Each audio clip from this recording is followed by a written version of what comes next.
Welcome to another episode in our CEO series here on Learn, Grow, Invest. Today we have the pleasure of speaking with the founder of 7Krave. I'm sure a brand you've all heard about. You may even be customers of 7Krave, so it's a privilege to get insight to hear the truth behind 7Krave's story from the CEO himself, Rory White. So if it's your first time here, welcome. Be sure to like the video, ask your questions. I know our community members were excited about this one, so post your questions as we go through, and at the end we'll take your questions as we try to understand a bit more about Rory's story. So let's get started.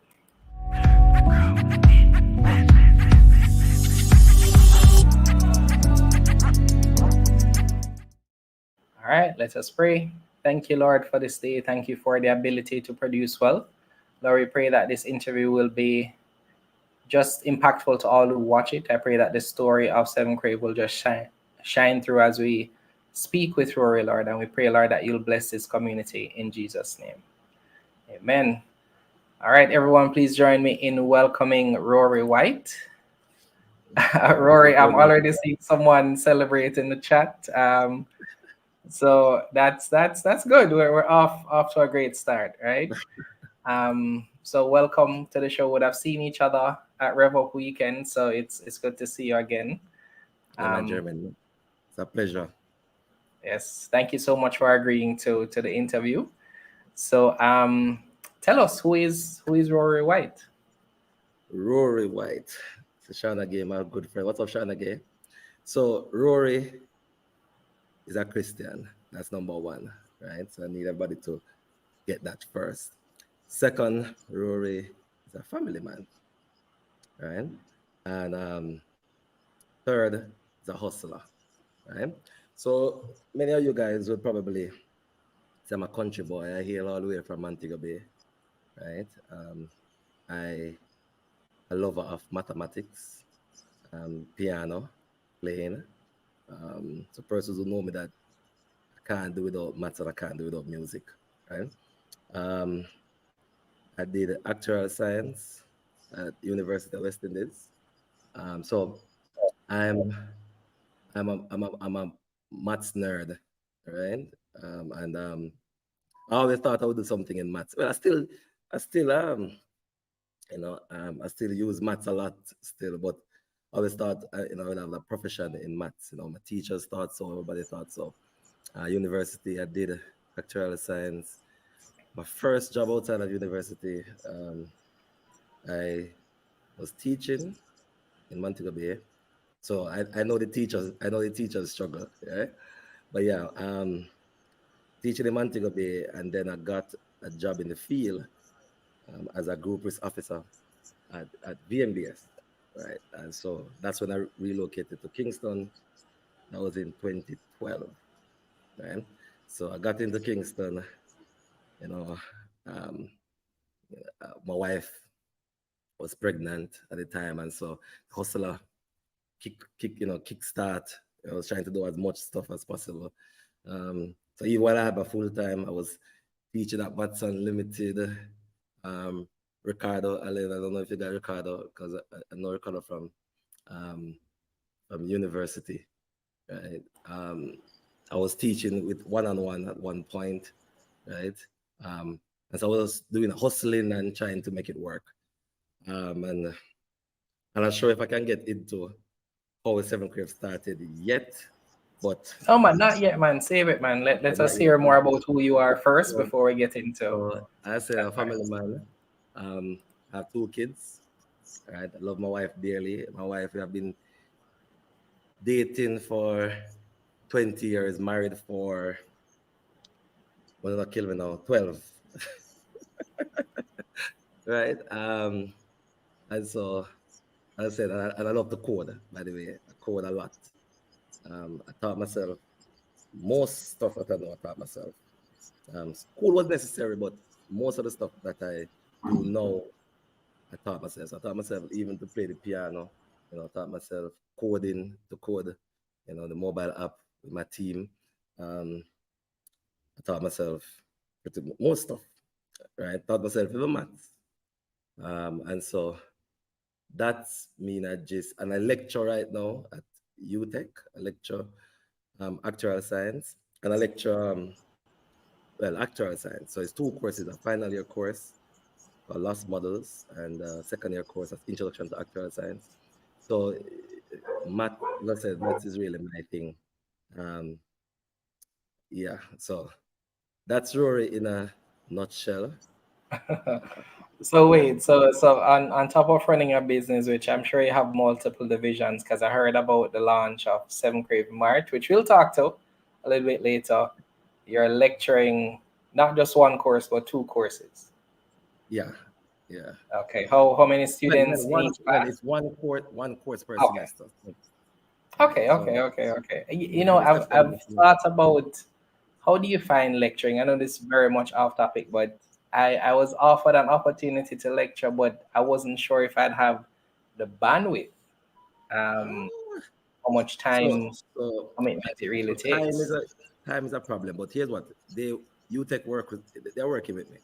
So I would explain to them that, hey, listen, I only have one time for the week, and so it was supposed to be two sessions, but they put both sessions into one session. So it was like it's a 4 hour session, and it runs from 5 o'clock to 9 o'clock on Mondays one time.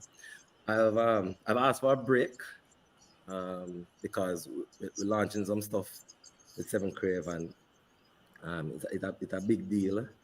So I had to dedicate the time. So I needed the time. So I asked for a break this semester, but lecturing is it's what I love to do. I love to teach, impart knowledge. Um, and it always it's the best feeling you get when you see students who would have thought they come out to be doctors and lawyers, and it's such a feeling. I can't even explain it. It's very fulfilling, and so I will always that will be always be a part of me, right? Which is the teaching aspect, the lecturing part, and just imparting knowledge. Even with my UTech students, it's not just about maths.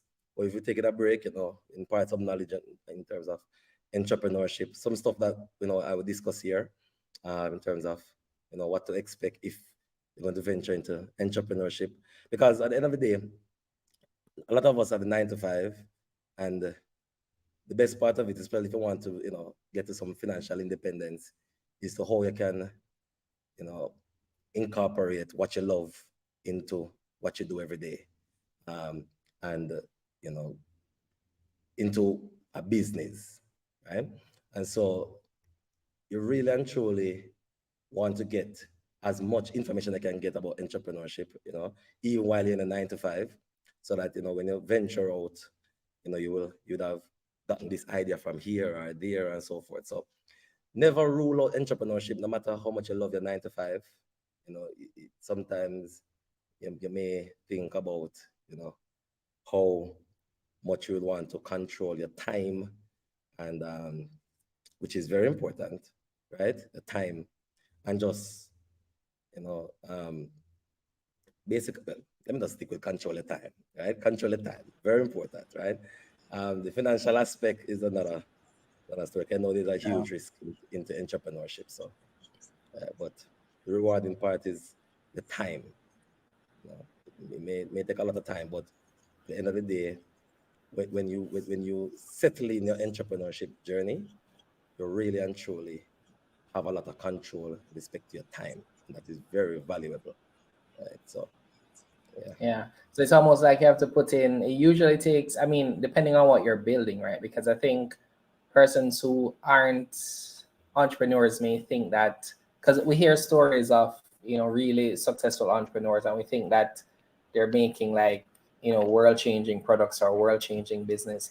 Sometimes you could just start a very simple business as an entrepreneur. You have more control over your time, you have more control over your income, and that's Mm-hmm. okay. Like it can be just something that you do as maybe a consultant, or somebody that manages projects. Like it can be sometimes a very confined, very simple thing that you are providing in terms of a service or a product, and it doesn't have to be the grand idea that 7Krave is, that you're trying to serve the world eventually, right? So entrepreneurship can be different levels, so to speak. So thank you for sharing that history. It's interesting. I can just see you and Ricardo in the early days, for one-on-one. But we'll talk about that offline. In Yeah. terms of what you were doing right before you started 7Krave, talk to me a little bit about that. What went into the idea, what was the problem you're trying to solve, and what were the early days like, right? Tell us the story of leading up to the launch. Right. So I see a question from Shelly and Parkinson that says, I guess it's a food app. Yes, it's a food delivery app, right? But what I'll do, I'll share how it started. So again, in about 2013 now. So I was, settled in my 9 to 5, um, and everything was going well.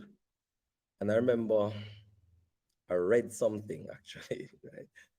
I was reading something, and I remember this story about this homeless guy. Somebody taught him how to code. Like he was begging some money, and instead of the person giving him money, the person actually gave him knowledge and taught him how to code. And he built an app. It's a ride sharing app because he's all about um, so trying to be eco-friendly and the gas emission, carbon monoxide stuff and whatever. So he's saying that people could um, pool rides, right? But when I read that story, it was very inspiring in the sense that I said, you know what, I need to code, I need to be building um, stuff that I love, and I need to be doing what I love. And I realized that even though I was very good at mathematics was not, it's not what I love. I love to teach it, but it's not what I truly, truly love. What I truly, truly love was computer science. And so I remember I look at my wife, I was doing some actuarial exams at the time to be an actuary, passing them and was on the road. Right. The actuarial exams would be like what you guys would do as like accounting exams, ACCA, right? And I remember looking at my wife and I said, hey, I'm not gonna go down this route anymore. And I'm going to learn to code, and I'm going to pretty much try to solve problems in Jamaica, right, through coding. And I thought she would have said, "You're mad," right? But she didn't. Actually, she didn't. She was like, "All right, anything you say." So she was on board right away, or you Was needed on a board series right of away. conversations? Because I know wives can you need a little convincing of the idea and of the vision. No, she was on board right away. So we didn't even know what we were going to create, as a matter of fact, right? And so I said, "All right, cool." So let's ask her at the time, and ask her what kind of problem I have, you know. And she said, "Boy, we really couldn't find food. When she was pregnant with my first son, we just came to Kingston, we really couldn't find food. And a lot of times we would want, as I said, some ackee and sawfish and some other stuff, and just couldn't find it. And so um, she was craving a lot, right? Let's put it that way. Yeah, that gave rise to the name 7Krave. But she was craving a lot, and we really couldn't fulfill the crave. And so I said, you know what? Let me see if I can fix that. So that was the first problem, I set out to fix. And I remember gathering my team, right? So I went and I looked for smartest persons who I still, still rap with to today's day, still on the team, one of the smartest persons I know. And they were working at the company I was working. And it's not just smartest at the company, but smartest in general. They're really smart. And I said, listen, I'm gonna need some smart people. Right? And we said, let's do this. Here's what we're gonna do.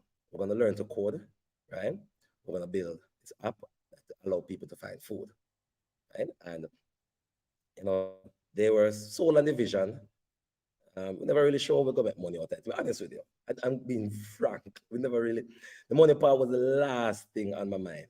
Right? Was the last thing. I mean, I probably would take. Probably I would have taken up Excel and probably punch in two numbers to say, hey, oh, what would this look like? We didn't even have the financial part of the business model in my head down to a science.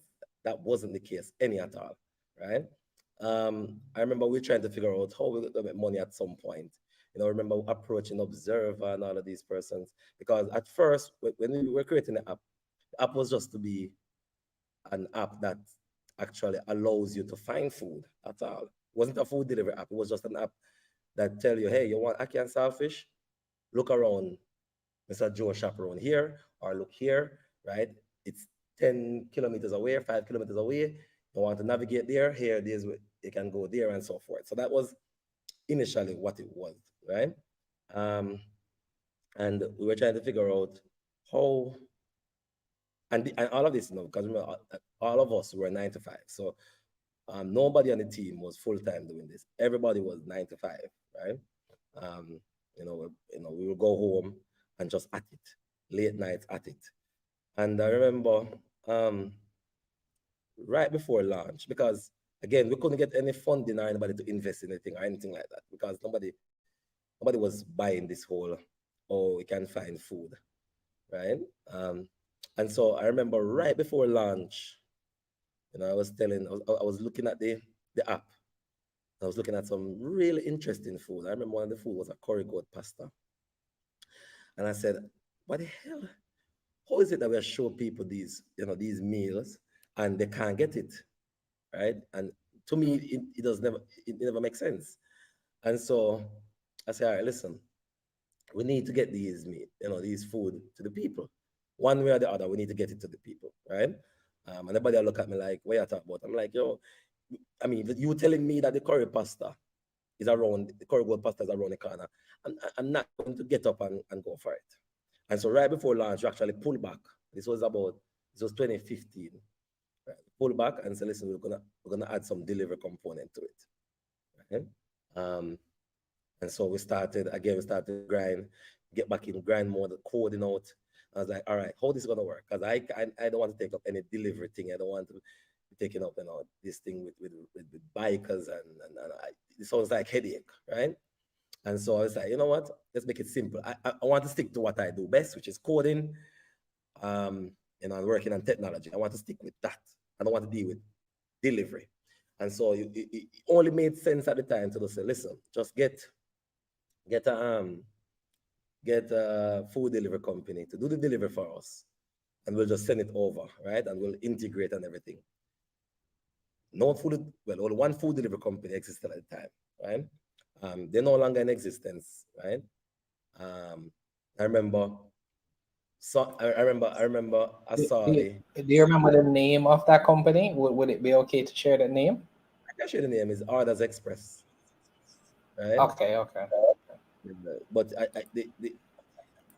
think website is around still, but I'm not sure if it's in operation. I'm not sure. I'm not 100% sure. But at the time, they were the only food delivery company. I can tell you that before 7Krave, right? And I remember seeing them on Facebook, and saw this little odd thingy with this little bike going through the traffic, and then say, is that the other was saying something like food, order your food or something like that. Um I don't remember what the other was saying. It was kind of weird, but it was saying order your food, something like that. And I was like, all right, this company seems like the company. So I reached out to the gentleman. He was doing his 9 to 5, so it was something that he was doing on the side as well, right? We sat down, say, hey, listen, all right, let's do this. I said, listen, I'm going to focus on the technology, the app, and everything.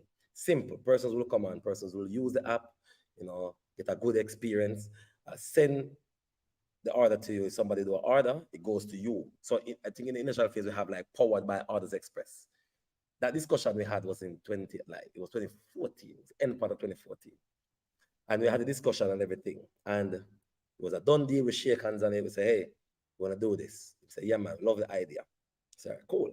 So he will do what he does best, which is the food delivery. And we will do what we do best, which is focusing on the tech and the app and everything.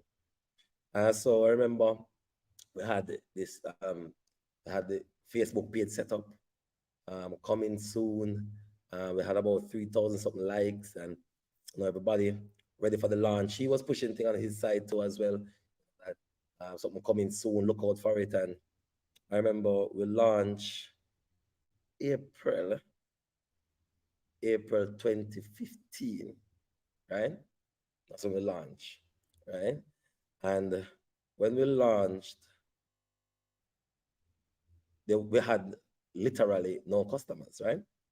So we were anticipating a lot of customers to be coming on board because we saw the customers, we saw the customers actually, liking the page and everything and say, oh, it's a food delivery app. So we thought, when we launch and say, hey, we're now ready to take orders, we thought, a lot of persons will be putting through order. And we had zero customers the first day, not even one person, So, right? And so I'll pause it there, Rory, because I think there's a point there. I don't want it to move on before persons get it right, and this is something that we're talking about on Rev Up Weekend as well. Likes are not equivalent to paying yeah, customers, so it likes are can be equal like sale. exactly. So it can be misleading that you think that your brand is popular, people love it. I have tens of thousands of followers, but I have no paying customers. It's a common problem for brands and entrepreneurs to deal with. So I want to kind of nail in that point before you moved on, because I'm sure that would have been kind of disappointing for you to see that you launch now. Everybody's saying it's a great idea, go for it. We want to see it, and then you launch and no orders. And then nothing.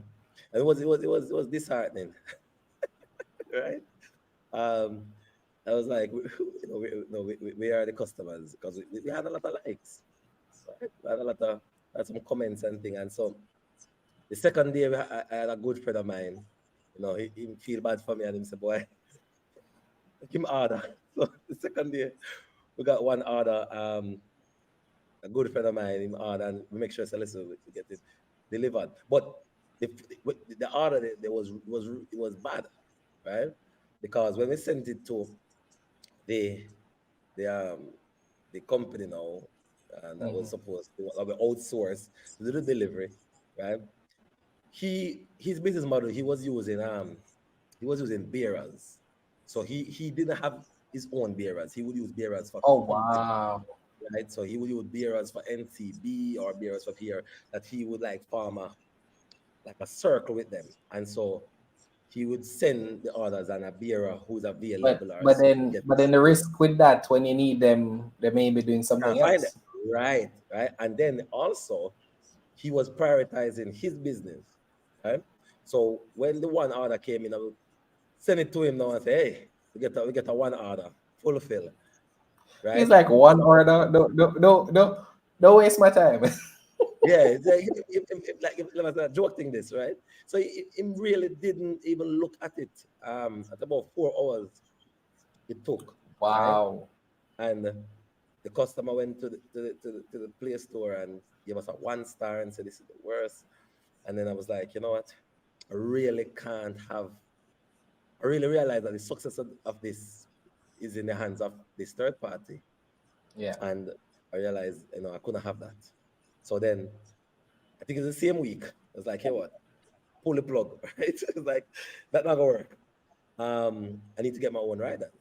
And I remember lining up some guys, about 10 of them, and brought them to UTech. Went in a lecture theater and I like, sell them an idea. Say, hey guys, we're gonna get holy orders and everything. The body pump, and I say, yeah, ready. And I remember after we say, all right, let's go.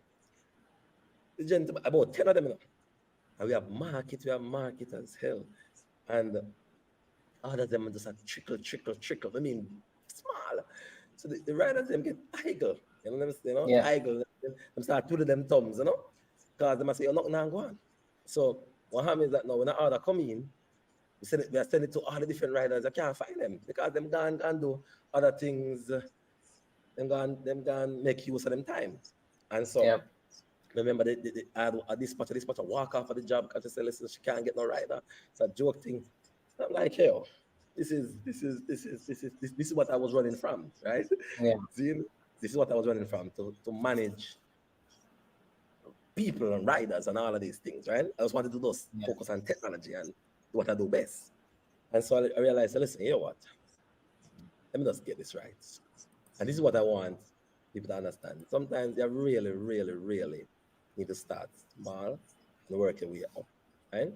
And bootstrap the company. One cocoa full basket. I said, listen, here what? I just need one rider. One. I don't want 10. I just want one, right? That one single rider. I say, yo, listen to me. You are going to. That time I doing my 9 to 5. I said, listen, I don't want anything from the company. I don't want no money from this business. All I want was just grow the customer base, right? And I said, listen, here's what. Every order is a delivery fee to it. That delivery fee is yours, right? You get it, you collect it from a customer, you put it in your pocket, it's yours. And we don't want nothing from the company, right? We did that for about a year. So, well, it wasn't him one, because after one, I think about 2 months, we got another one. But I'm going to tell you how we get the other one now. That one rider, man, a one rider, no say if him buy popcorn like that, you know. so, so you know, say, right? You have to have a reliable bike, right? So the thing is now, I remember one day, my 9 to 5, I was actually in a meeting, and I remember, um, I remember I got a call. It was raining. I got a call at the rider can't make it to the customer. Customer live um on near to Agli Park side, right? And he could make it to the customer. And I said, listen, I have to go deliver the food myself, right? Oh, by the way, I've been delivering the food myself for years, right? I mean, help out with the team. But yeah, so I said I have to deliver the food myself. So I had to get out of the meeting, tell a white lie. Say, listen, I have to go, right? I have to go, urgent. And I said, all right, take your time, jump in my car. I remember I met the rider, I take shelter with him bike now start and thing, collect the meal, and I remember delivering the food myself. And that was when reality hit me like, listen, this can't work. The one rider can't work. And I remember I said, listen, you know what?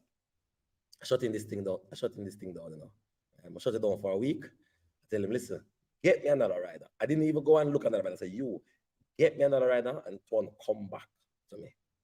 Right? And him say, all right, cool. And I remember after the week, bring the second rider, right? Who is still with us to this day, right? Loyal to a T, right? Make sure we take care of him. Right? We take care of all our riders still, but we get a special take care, right? And him come with the second rider, right? And say, all right, cool. Here's what. This is how we're gonna do it, right? So, Tuan gonna run the show, right? And I remember he said to me saying, you have a friend, interested in a friend, their country. If a friend can come, him say, yeah, man, bring him. Right. So 2 of them until the friend taking time come in, and 3 of them. 3 of them run the road, run the road, run the road, run the road. And they were pretty much collecting. So they would collect the delivery fee full. So again, as I say, I wasn't making anything from this thing, right? And I remember one day I said, all right, listen, that business still so time for kind of like make a little thing. And I said, and I said to I said to him, Might be a good idea to make some money at some point. yeah, at some point we need to make some money now, right? It might not be not a lot, but at some point we need to start, and because everything was coming out of my pocket, I talk about credit card payments, we do little Facebook stuff, them, and so all of those stuff come out of my pocket, right? But let me just tell you, I'm gonna digress on the story and tell us something, right? I'm not big on PR. A lot of persons here, or very few persons who don't know who's really behind 7Krave, right? Big up down the road and Samantha, right? I know them, right? But very few persons would know who's behind 7Krave, because from day one, I wasn't always a big on PR. And the reason for that is because it was very deliberate, because PR doesn't equal sales. A lot of young entrepreneurs tend to focus too much on PR. The moment they get a write up in Observer, the moment they do some stuff with PR, and think, yeah, man, reach, right? Focus a lot on PR. Try to, that will not move your P&L, right? Because no matter how much you focus on PR, if your profit and loss statement or your balance sheet don't look good, a foolish you say I do, right? And a lot of as I say, young entrepreneurs, Jamaicans, they mix up they mix up the two, sales and PR, right? You can do marketing. Marketing is fine, the social media stuff, but don't neglect on the ground marketing, right? Because that is what worked um, in the initial days and grew 7Krave to about 30,000 customers, right? We had about 20 something riders. That was right before the pandemic, and I was straight um, underground marketing. Not even social media. No, social media give you likes, but we tell them don't mix up likes. When say, do it for the love, don't do it for the likes. The likes that joke thing, right? Because the likes don't equal sales. Them never dip them on them now dip them hand in them pocket and spend it with you. Unless them bridging tell them say, yo, there's something there now, right? And the bridging, when the bridging tell him friend, whatever, and them loyal. We got loyal customers to a fault. 7Krave had loyal customers to a fault. Um, pre-COVID, right? But a lot of it was done underground, at university, getting brand ambassador and just doing some underground work because we realized that PR, PR and the digital marketing, it work, but in the initial days, and if we learn to put enough feet on the ground, right? Which a lot of entrepreneurs don't want to do. Them just want to spend some money on Facebook and just expect, say, oh, if I advertise on Instagram, then we're good, right? Which is not how it works, right?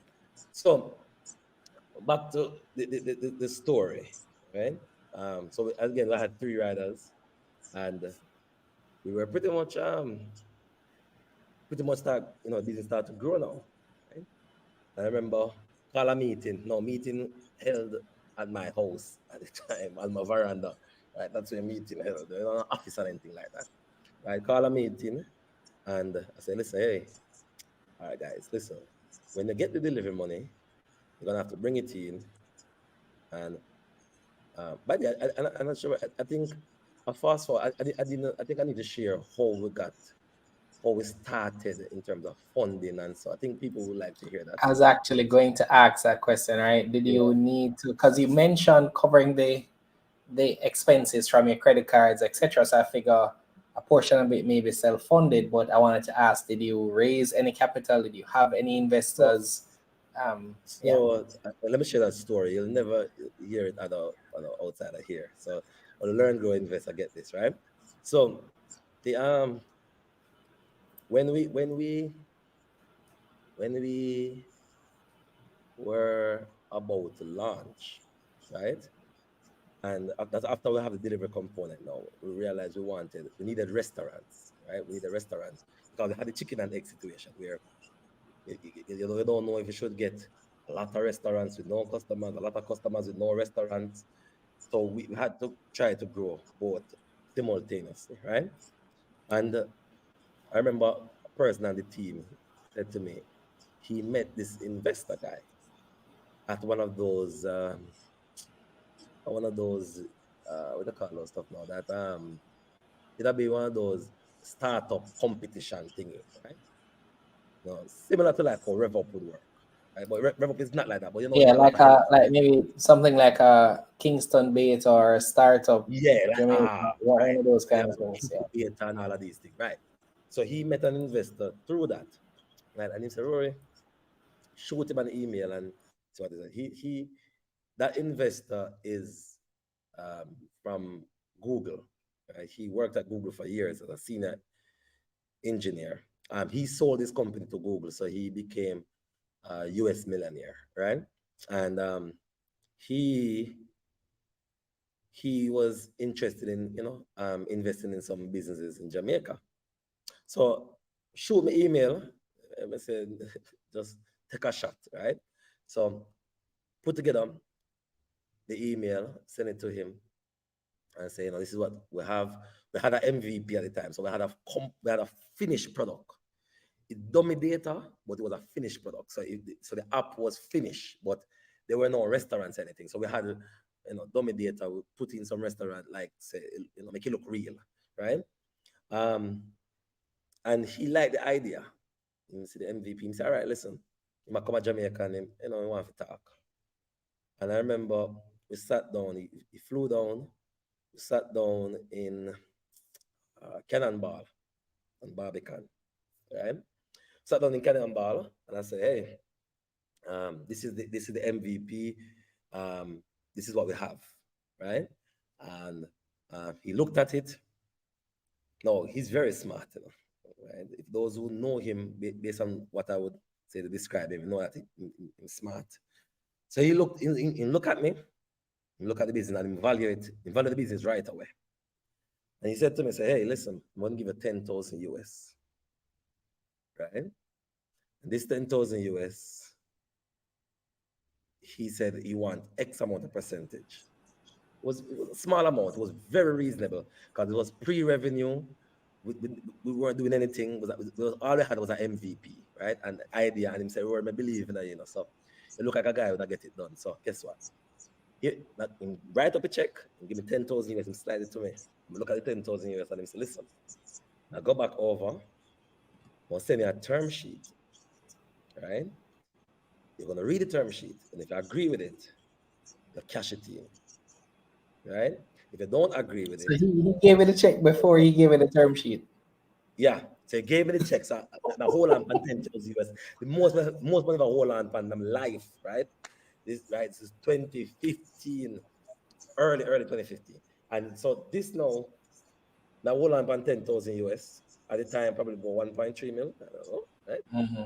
But and by the way, before that check, a whole heap of no me get, by the way. I would have Yeah. approached people who I thought would have money and then say, yo, listen, nah, foolish is that, right? So he was the first person to take a chance. That 10,000 US, believe you, between me and you, that 10,000 US growth, right? So that when people are talking about Yeah. investing in startups, sometimes if you believe in a startup, take a chance with a startup. Trust me. Because I tell you, that 10,000 US, I'm telling you, that 10,000 US turn good for him, really good. So the thing is, when you look at it, I look at the 10,000 US and I say, listen, sure, it's a whole lot of money, This is what I needed. And I said, all right, here's what. Him fly back overseas, read through him send the term sheet, read through the term sheet, standard term sheet, in terms of ordinary shares, standard stuff. And I said, all right, let's look fairly okay. It's okay. And there was nothing there's no red flag, nothing. Standard stuff. The guy just has to take a chance. And it's 10,000 US to him. So 10,000 US is no money really, I guess, to him, because if you're a millionaire in Jamaica, if you're a Jamaican millionaire, 10,000 Jamaican dollars is no money. So if you're a US millionaire, 10,000 US is no money. Right? And he said, listen, they said, all right, we're good to go. He said, all right, cool, cash it in. Went to the bank, cash it in. I said, Rory, you made the 10,000 US, come like 100,000. I go stretch it, right? I go stretch it like there's no tomorrow. So first I said, listen, I need some young ladies to help me get some restaurants. Some of the early restaurants would be like Chilitos. We'll go and sat down with Chilitos and I say, hey, take a chance with you. Right? Take a chance with you. Because, and let me share this. One of the things is that it was very difficult at first to get restaurants because so one of the things that no Jamaicans are like pay nothing, no subscription. Only subscription we pay a JPS and water commission, right? And Netflix. Since them are paying Netflix now, right? But besides that, Jamaicans don't like you subscribe to no nothing. You pull it from my money, you pull it from me um every month or anything like that. So we had to come up with a model where listen, them no want pay if you come on the app, nothing like that. So the model we came up with was very simple. We just came up with a simple model. Say, listen, all right, we'll make it easy for restaurants to come on. To the restaurant, say, listen, you hear me? How much for your food? Them say the food, if your food is for $1,000, we show the customer the $1,000 for your food, right? But you sell it to us at a discount, right? That was the model, right? That we pitch to them. So listen, we sell it at a discount. So to the restaurant I say, hey, really and truly, there's nothing to lose. So what I did, I actually put it in front of the restaurant where you have no choice but to come on because where you really run from, I'm not gonna charge you, not charging you or anything, right? To come on. I must put it on your menu to show the people. And if somebody decides to order, just sell me the food at a discount, right? And restaurants like the idea there, either they're shocked. So Is that yeah, is that still the model you're using today? yeah, it's still the model, right? Because it only makes sense. Why change it, right? It makes Um, a lot of sense because right. the customer doesn't get the food higher. No, The delivery man gets paid because you mentioned that arrangement right, that you have with them. So it's pretty much it's almost like you're selling the food for them and you get a commission. That's almost what right, it sounds like. right. Yeah, it's a So great model. so so that's what we run with, and the restaurant started to come on. $10,000 stretch to stretch. Now I want to say this before we go back to my three riders, because I give it that I'm just going back to where we started. Um, the only money we have ever gotten in investment was that 10,000 US. We've never raised any funds to collect 100 million, 50 million. Nah, see, So 10,000, so so from 2015 till now, you've only raised 10,000 US. ten Can, thousand US. can you give us an idea of revenues now, or at least if you can't share revenues, maybe share the number of clients you serve, etc. Because I figure if you if the average client, how can I get this information out of you? Give me something. Give me I something. guess Either give me the downside of revenues or give me number of clients or give me reach. Say that again. I said this is probably the downside of a private company for you here. Yes, Okay, we can say exactly. Because I usually know all this information before the interview. Yeah. I can I can give an idea. So we have about 400,000 customers pass through Wow. 7Krave, right? Um, retention rate about 50%. So that's a pass through. Some of them just order one time and never order again. Or some of them just order and if some of them migrate, some of them say, oh, now you 7Krave again. And by the way, anybody who ever get bad service from 7Krave, I apologize, right? Yeah. I sincerely apologize, right? I'm trying my best to make sure everybody get good service, right? But sometimes we have too many moving parts. So we have a lot of moving parts. Bike being down. Sometimes the restaurant pack the wrong thing. Sometimes the restaurant doesn't cook the food good, and we get the blame for that. And all of stuff, right? Rainfall Yeah. like today, probably. But we have about I say about 400,000 customers pass through. We have in terms of revenue, I would say it's about the same figure that you need, that the maximum amount to raise on the stock market, junior stock market. Okay, So if okay. you, I'll take if that as a clue. I'll yeah, take that. yeah, And that's annual revenues. huh? That's annual revenues. That's annual, right? Yeah. Right. Cool. So That's yeah, a really nice business. Really nice right. business. So if you know how much of the maximum them can raise on the junior stock market, then that's where we are in terms of Yeah. sales, That's right? brilliant, man. That's brilliant. Hmm? That's Yeah, brilliant. and let me tell you something. It is not me. Remember the first thing when we just started, first thing I'm tell you was what? I'm a what? Christian. Yeah. Fully attributed to Christ. So, he opened the doors. Um, he really opened the doors. But we're not getting let's go back to the story, the three riders, right? So Yeah. back to the three riders. So when I said to them, say, hey, um, we really need to bring in some money. You know, one of the three riders wasn't for that because he liked the idea of taking everything. But I said, hey, we really need um to actually kind of money. And I remember him saying, "Go try it out," and he tried it out and never him walk off and said, "It's not gonna work out, shit." he want to handle his own money, right? And that's fine, because I mean that himself not comfortable, just not comfortable. But the other two riders still with us to today's date, right? Still with us, loyal, take care of them, right? And those two riders went from 2 to 3 to 4 to 5. I'm gonna say 1 cocoa, full basket. We take time, right? As the customers increase, because let me tell you, it's a pre-COVID. 7Krave was couldn't do anything wrong for the customers. Going well. When COVID happened, let me go to COVID now. So we fast forward now. So we had 2, 3, 4, 5, 6 Yeah. riders. It's about 20. Let's about 20. We had about 25 riders prior to COVID. Saying, now remember, I not in a rush, you know. I just all I want to know is that it's growing.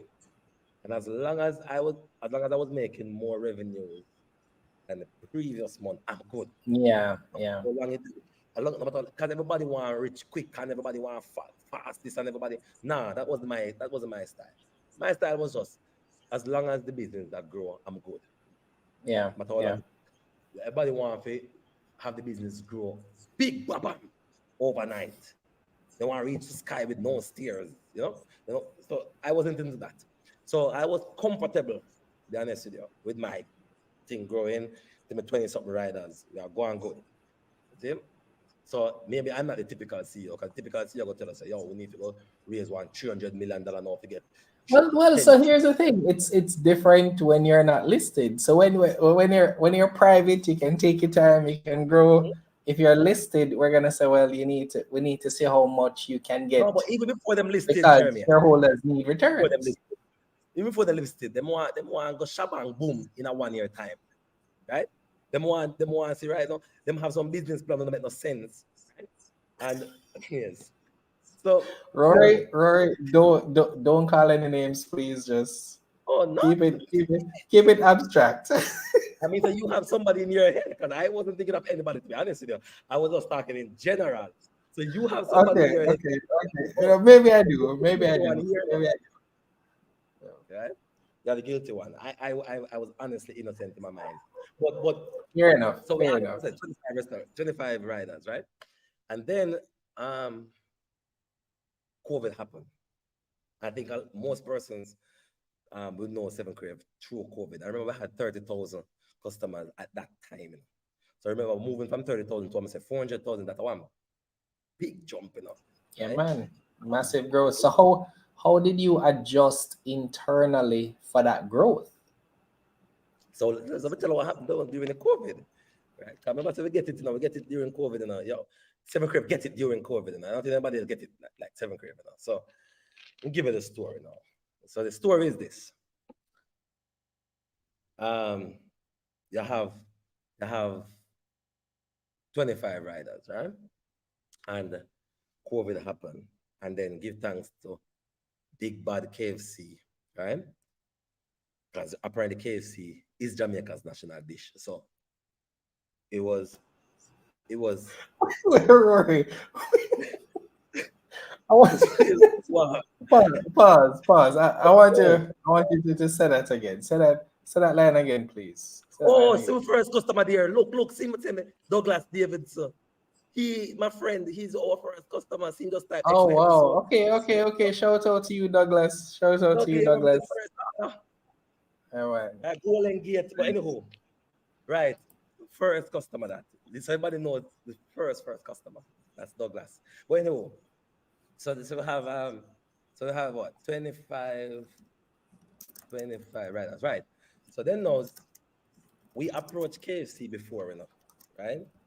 We approached KFC before, and we we tell KFC, say, hey KFC, listen, we can actually deliver some food for you, because realize say, yo, you really run Jamaica when it come on to your food, right?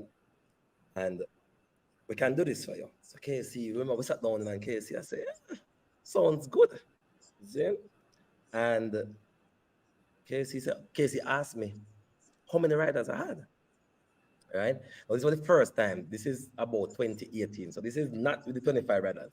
At that time, I had about 7 riders. You know, say you try sell a thing to KFC, so you have to up the number, right? As I can't tell you 7, because 7 sound like a joke figure, right? So I say, I'm like a white lie again. I say, well, I'm about 15, because in my head, I say, I can just easily get another 8, right? What's up, Adrian? Yeah, former student, Adrian. I thought Adrian at UTech. Big up yourself, Adrian. About 2 years ago, yeah, Aksai. Right. So, so, right. So, we say about 7. No, we had 7, so I think about 15. We said 15, about 15 riders we have. Casey said, all right, 15. Little did I know, say, even right now, we might have 100 and nearly 50 riders. At the end of the day, I still can't meet the demand. I have to show you, say, I was way underestimating this thing, right? If Casey went come on board, then that's pretty much shooting myself in the foot. But as a Christian, as I tell you, every disappointment is for a good. So Casey got some man dance around it, right? Now at first them dance around me, I'm try to get follow up on them, dance around me, and realize, yo, this not going nowhere now. So what did I do? We never give up. Just continue to work on the product, right? Just continue to make it product better, the infrastructure better. Then the team does focus on the tech, make the tech as good as possible. Everything done in-house, right? So we don't really outsource anything. Everything we code in-house. And we are going good. But remember, we already had that discussion with KFC, where KFC kind of dance on it, right? Because they're always busy. So when push comes to shove now, fast forward now, about 3-4 years later, then COVID happened, right? KFC realized, yo, we need to move the food, because we're not going to lock shop, right? And they actually did their investigation and so them check out who are the delivery companies and the market and check out the infrastructure. Those things important. Infrastructure and all of those stuff. And I remember them say, listen, them amongst themselves, them say, listen, 7Krave, we need to move the food. This is what I tell us. So some people call it luck, I call it blessing, right? And when I praying, man, them things that happen. So people don't say, yo, boom, they home, them call me and say, hey, pretty much want you to move the food. I'm like, At this time, by the way, at this time, I still have my 9 to 5, by the way. I was a risk manager. Right? So I was doing. So do you have an official partnership with KFC? Is that what it is? No, yeah. So that was where it started, right? Oh. That was where it started. So they're saying, listen, pretty much, they're saying we wanted to move the food because it's got lockdown, and we know our revenues get chopped, right? Yeah. So listen, how we are gonna move the food? No, at the time, I'm like, all right, this sounds good. So we had the technology where if you order, it goes to the nearest restaurant and so forth. So even there's one KFC, order from KFC, it goes to the nearest KFC to where you live, and all of the stuff get to the tablet, then prepare the orders, the KFC and all that. So we had the technology because we were preparing. So what if I like a specific KFC? Because I don't know if you realize this, but not all KFC tastes the same, even in Jamaica. I'll just say that. Some here. They say it's true. It's true. There's some KFCs that I drive the long way just to ensure that I'm able to get that there. KFC. Yeah. Yeah. Well, listen. At the end of the day, you have some customers. They know that it goes to the nearest KFC, right? So if they live up Manor Park side, Narbrook, so they know that it goes to KFC Manor Park automatically, right? And they may not, let's say they may not like KFC Manor Park. They put it in instructions. Say, listen, make sure my food not come from KFC Manor Park. Yeah. Yeah, and we do fulfill the request. Well, the only thing I'll say about the one at Manor Park, I went there a couple of times. At the line was just, I think we went and ordered there once. Isn't that every KFC though? That line is no. That line's special. That KFC Manor Park line is special. KFC Boulevard Supercenter drive-through is different. That one always wraps around the Supercenter. And the one in halfway through to the drive-through, come back on the road. But and that's what a KFC is Jamaica's national dish, right? Right? And the thing is that I had my 9 to 5 at the time. I just told my co-workers, big up yourself. Samuel Pinnock, right? So he would have a co-worker at the time. Samuel, me see another co-worker. What me say before? Me see another co-worker. I have a big them up, you know. Come on, seven Amanda. grave team members, please, No, acknowledge me talk about yourself. co-worker when I was a 9 to 5. So Ah, left, okay, some of okay. them there, right? Left some of them there. And some of them move on still. But yeah, so and see Tusande, another co-worker, yeah, big up yourself. Right. So boy, your platform large, man, German, man. Right? We're getting there. We just need 10,000 US. We just need somebody to give us a blank check. Oh, good. I stretch it. I will stretch it. Remember, stretch it.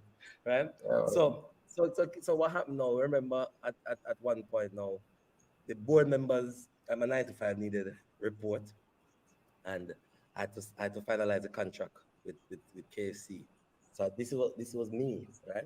yeah. And I remember when we we I remember, like, you know what? So first, and wanted to home resign and with a note to resign. So, I had the 9 to 5. I was trying to juggle it, to be honest with you. I was trying to do the 9 to 5 and try to handle the KFC contract here. Never made no sense. Never made no sense, because when we launch April again, coincidentally, April 2020, right?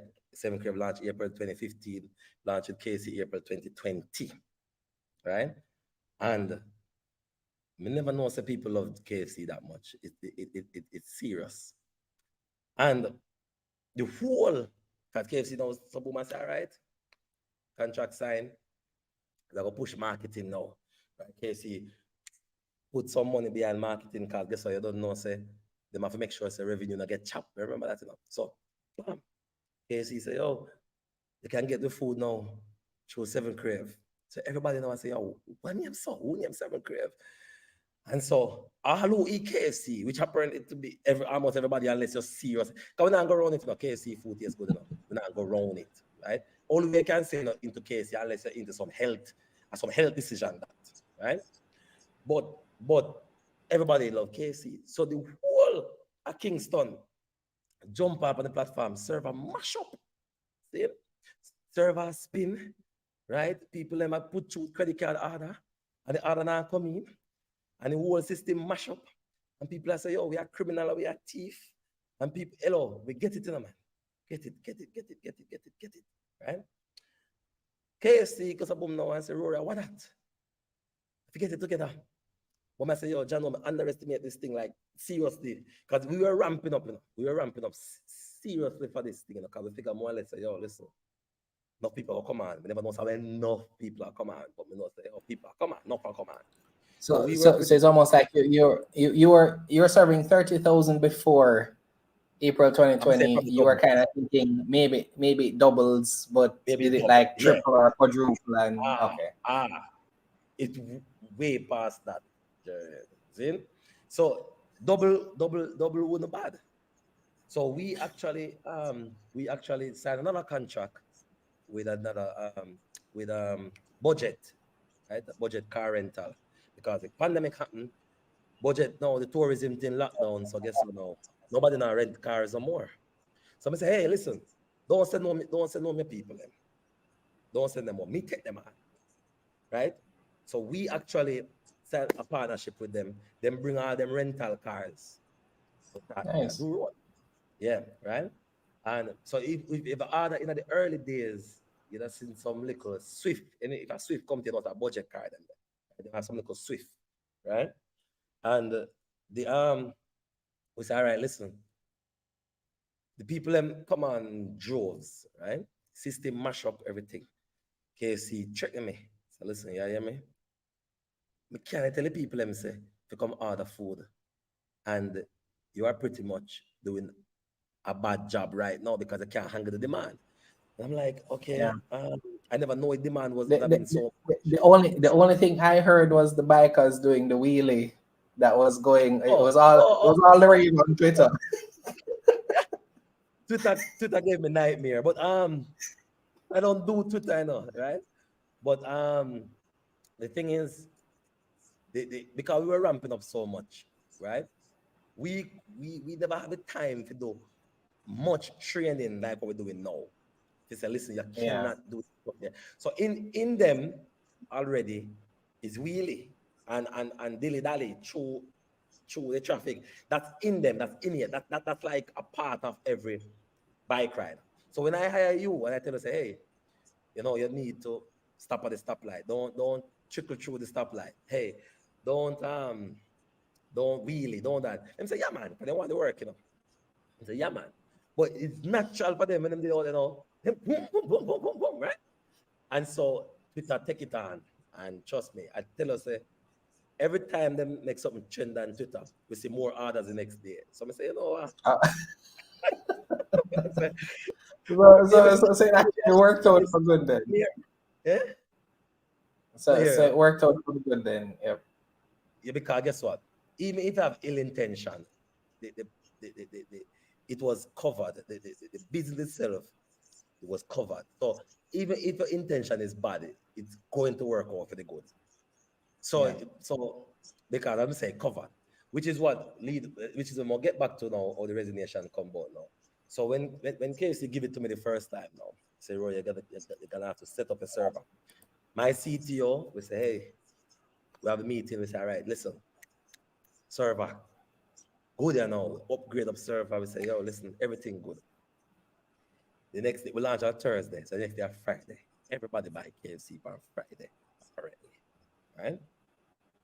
I remember they said to me, Rory, I think you can manage the Friday. So I say, man, we want the business, So I say, bring it on, right? Crazy. And Friday, it start off good. It's gonna reach about 11:30, 12 o'clock. Boom! The whole of Kingston coming again, the system mash up. See? Mash right up again, man.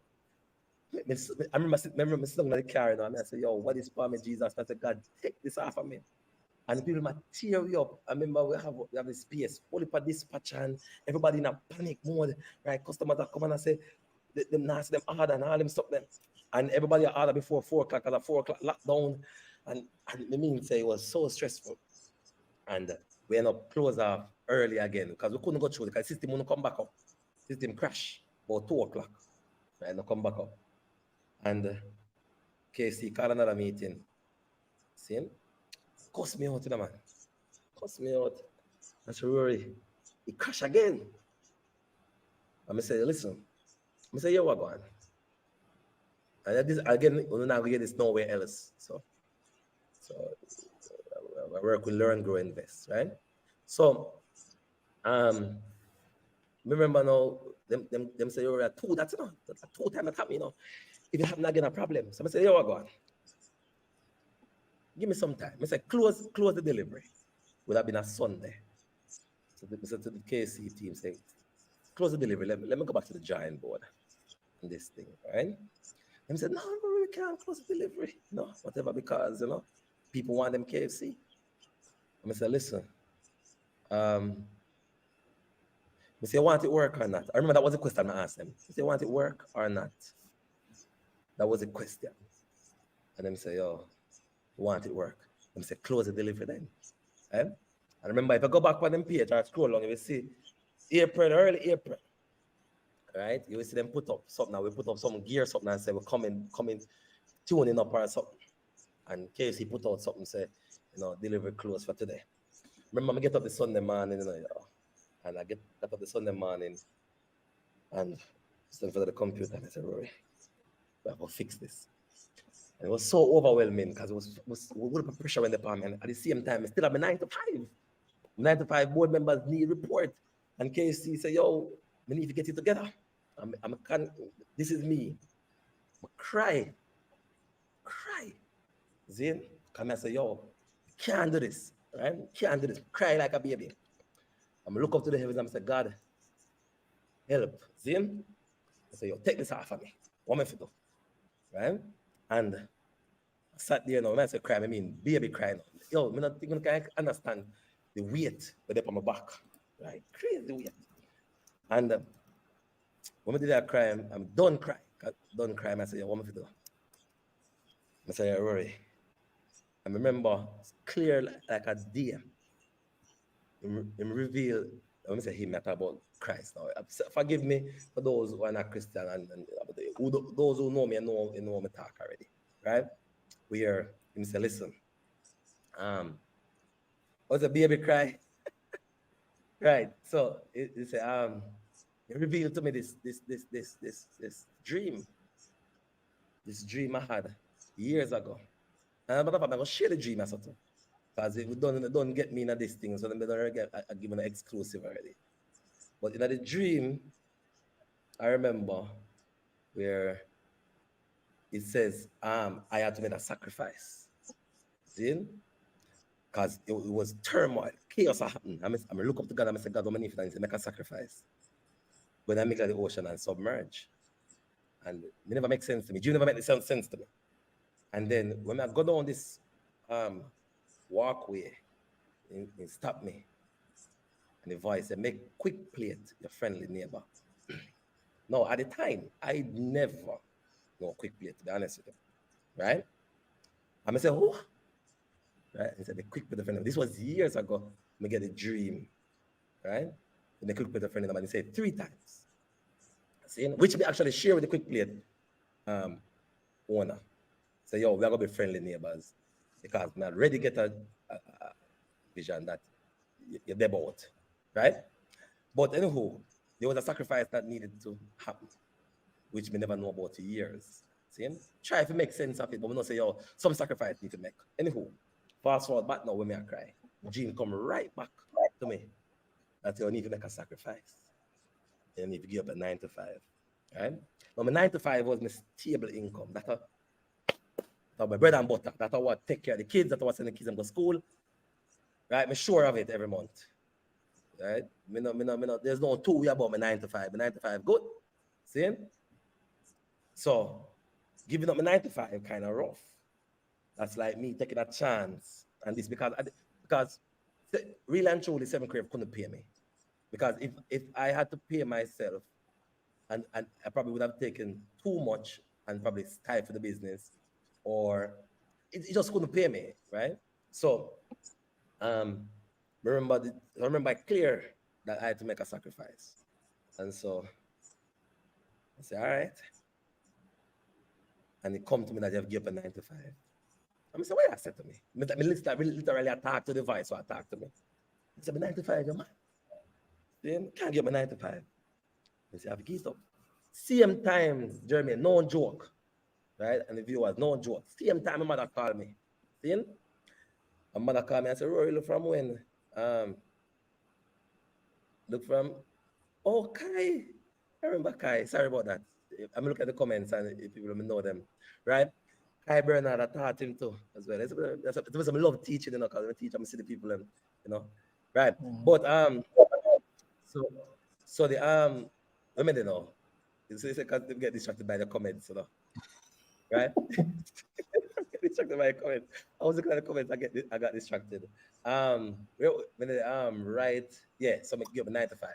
So then no, actually mother caught me, right? So and she said, Rory, so probably not have no devotion. No, this is how I grew up. I grew up with my mother having devotion with the children. That's how I grew up. I don't know nothing else. It worked for me, so I wouldn't change no matter what. Right? So, and that's why I have devotion with my kids as well. So it's very important to me, the fear. But anyway, when my mother came, I said, look at devotion. So I said, hey, what going on? Call the other two. The other two meaning the other two brothers. They call the other two. They are not in Jamaica. Right? Now only one Travis. Now only one left back in Jamaica. Yeah. Right? So call them, you know, and they actually a devotion. Right? And that is why I like your show, by the way. I'm not going to tell us, it's because you pray before every episode. Yeah. Yeah. First time I watch a show, I see you pray, I say, yo, listen, just press the subscribe button. So anybody who can subscribe, yeah, make sure you subscribe. Right. So the thing is now, mother call and mother actually we have a devotion. And my brothers have devotion. I have the devotion done. I said to them, say, guys, hear what? So I go leave me 9 to 5. No, my brother them, you know, man turn already. Man, I say, yo. Man, I say, yo, left that, you know. And my mother, on the other hand, I say, yo, you sure? You know, you're serious. Why you not do that? I say, yo, mommy. I said, mommy, remember? I said to her, I said, mommy, remember the dream? Let me get years ago. She said, yeah. He said, this is the sacrifice. And my mother said, literally, was all. She said, she just said, oh. And I said, yeah. See? And the type, right? So the end, them type of resignation letter took me about 30 minutes to send it. If I'm done typing, I reread it 10 million times. I have my hand on the mouse to press send. Click the send. Can't click it. And I say, yo, this, I want to send it to them, I can't take it back, you know. Right? And I say, yo, I say, God, you are going to trust you. I'm going to make this thing work out. Boom, I'm going to press send. I'm just drop back, so. And I say, yo, this is it, you know. This is it. And it was the best decision I ever make when I come on to business. It was to leave the 9 to 5. That click of a button when I press send, that was my best decision when I come on to 7Krave. I remember I press it, I didn't think, I said, yo, Rory, oh, this is going to work out. But I just remember I say, yo, God in it, God in it, God in it. Say, go work out, no matter what. Go work out. But all right, Rory, get cracking. Let's start putting in work, right? Let's start fix. Call up CTO, the technical person. We did it, fix, right? And I say, yo, guide, me ask God to guide my hands. Every fix me, say, yo, I go work. And so, fast forward to today's date, it really work out. I say, God, literally open doors to 7Krave. Put 7Krave on the map, make 7Krave a household name. It wasn't me, right? It wasn't me. Hold on, let me see a comment. Rory, remember you had us teaching too for last Mother's Day here. Big up for not leaving us stranded. Yeah. So I'm a UTech student, right? So again, I'm telling us I love my students. And that's why even no matter how busy we be, listen, UTech cannot pay me. I can't tell them straight up. Right? UTech cannot pay me for my time.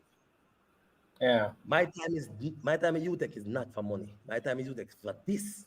When I see the youth them come and say, yo, big up to Mr. White, inspire me. That's the only thing I want. Right? That's what UTech can tell you. They know that's the only reason why UTech can't pay me. I think if students knew what the teacher salaries were, they would understand and maybe be a, be a little bit more reasonable in terms of what they expect from lecturers. Seriously, I mean, when I told you that I was considering the same and I saw the salary, I was like, you really teach because you love it, because it's not a money maker at all. Yeah. So Rory, I mean, hold on, sorry. Big up yourself down the road. Subscribe to Down the Road, folks. I met him when I was doing my MBA. He was balancing the MBA. When I have to do MBA in a class, MBA a code for 7Krave, right? The man they hold it down and take notes for me. Big up yourself, right? Yeah. But yeah. So yeah, man. So I don't want it to do, Rory, because I mean, clearly for you're excellent at telling stories. So I've only asked you 2 of my questions so far, which is fine, right? It's actually I think persons are really enjoying the interview. This is what we spoke about, right? You wanted something very organic, you telling the story, etc. So I think that is coming out perfectly well. But what I want to do is kind of put the spotlight on 7Krave a little bit. I want to kind of just highlight some key aspects of it, and then we can kind of finish out the story any way you wish, right? So that's kind of how I want to do. So for those who've never heard about 7Krave, and a handful of persons might have said that in the chat, who is 7Krave? Who do you serve? And what services do you offer? All right. So 7Krave is a food delivery app, right? That is operated by a company called Innovative Menu Solutions Limited. So the company created 7Krave to fill a gap that we saw at the time, which was getting food to customers, right? It is largely built upon a lot of technology. A lot of persons don't know that, but 7Krave is 80% technology. 20% what you see, which is the getting riders and so forth. Technology part is the part where you submit your order, get into the restaurant to process, rider track, you can track and by the way, for those who are 7Krave customers, we have a release coming out next week. We got allow you to do a lot of stuff. But some of the stuff that we were able to do that we never really give it to the customers, right? But anyhow, so it with a lot of technology, right? We try to make sure that we cover everything food related. That's what it was built on as a core. So at first, at one point, it was a lot of social aspect around. None of those who Douglas can tell early customers. 7Krave visually have a lot of social aspect, like you could follow people and see where they eat and what they like and so. And they realized people weren't using that, and people only wanted just the food. We weren't competing with Instagram and things. So we just end up just focus a lot on the food delivery aspect. So it kind of morphed into just food delivery now. And they recently launched 7Krave Mart, which is grocery delivery, because we just built on top of the technology and the infrastructure that we had. And we launched the grocery delivery aspect, which has been doing well, really well. Maybe if I go on the stock market, that is what I will probably raise funds to build out, right? But not maybe, man. You're going there now. You're going there now. So we spoke about this. You're going, right? I'm not even asking you, right? You're going, but we'll cover that later. So we have two quick questions here. Stacy's asking, how do you manage so many riders? Because I think you said now you have close to 100 riders. Well, we have about 150, yeah, 150. 150, right? So how do you manage them? How? So all right, one, as we tell you, one you have Rory white and you have Rory black. Those white thought will know the other side of Rory. We not deal with foolishness, right? So that first thing, right? I don't say we not deal with foolishness. That first.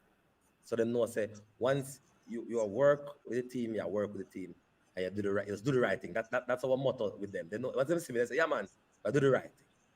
Do the right thing. We have a nice team. The team solid, right?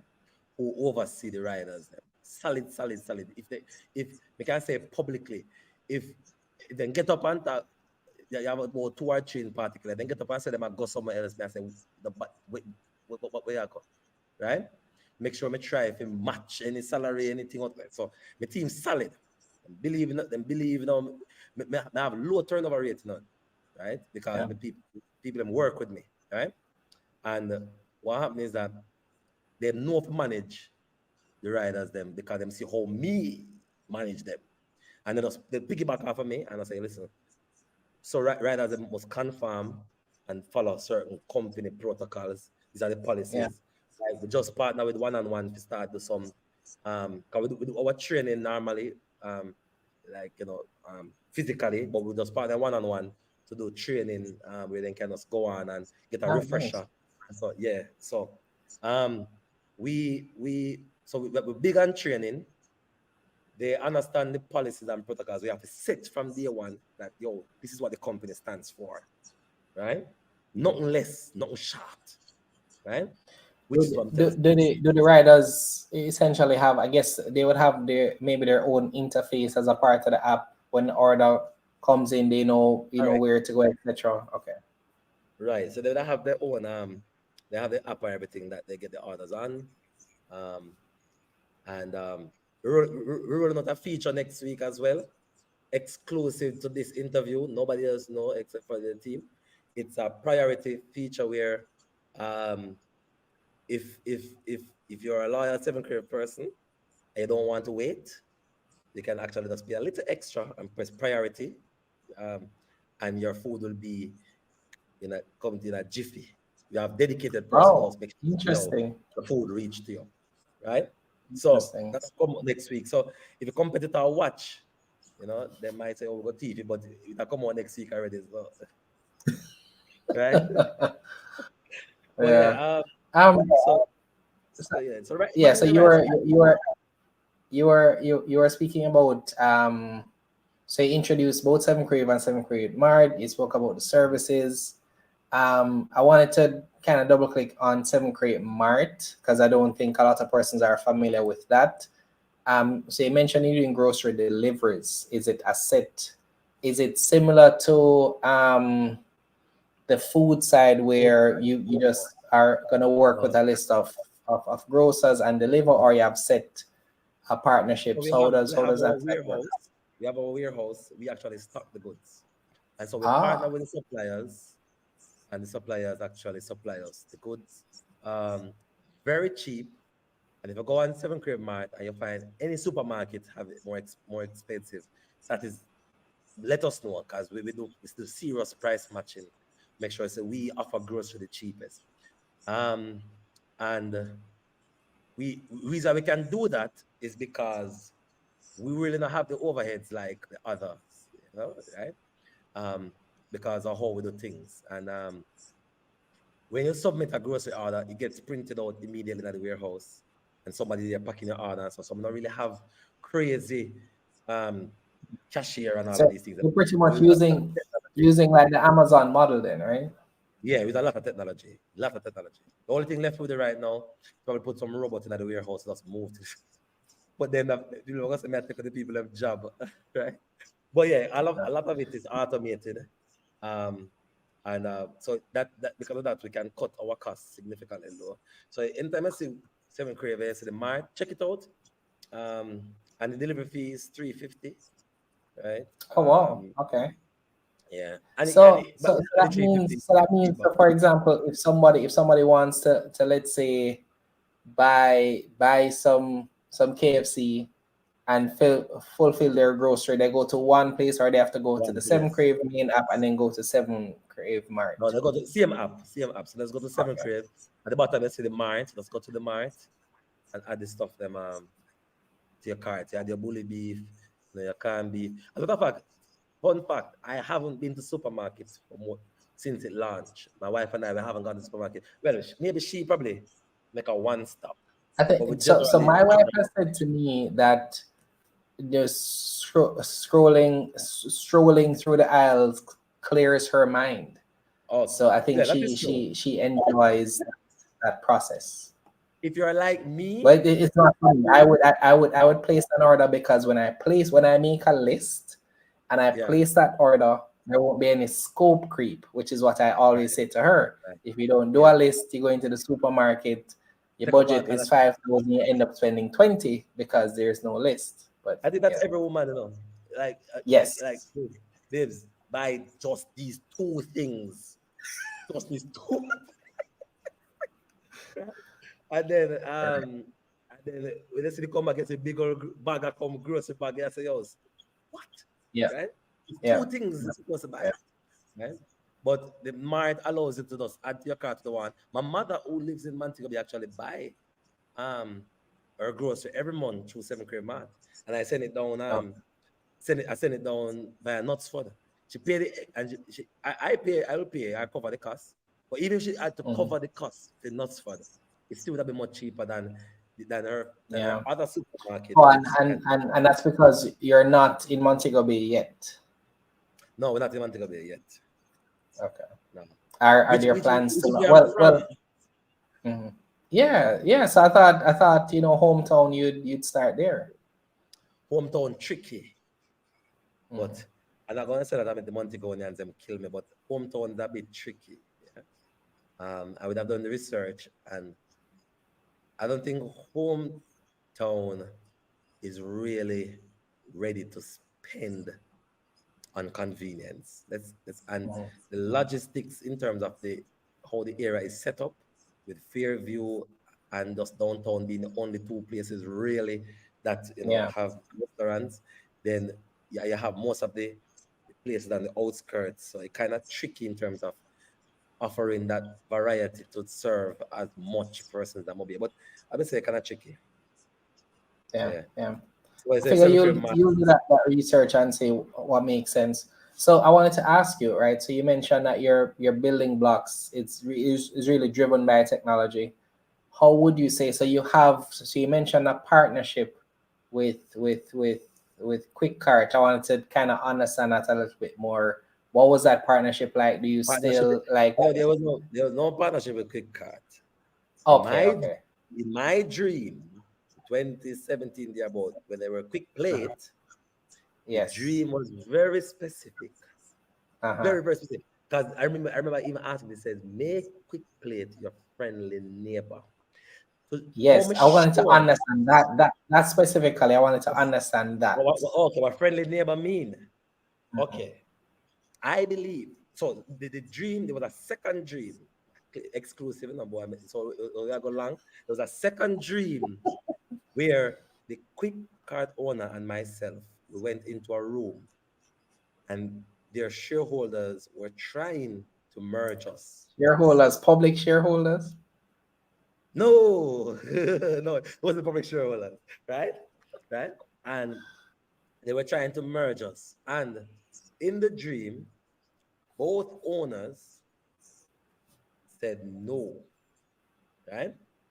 And we came out and we went this way. We went I actually told her a dream. So in the method is not make it up. So you shall watch, you Yeah. can tell us, I'm tell her the dream. We came out and went like this, right? She Yeah. went to her car and I went to Ah. my car. And I remember reaching over my car and I waved to her, right? And she waved back. We went in the car and we drove out of the car parks that way, separate, Mhm. meaning that we will never, right, be together. No, Mhm.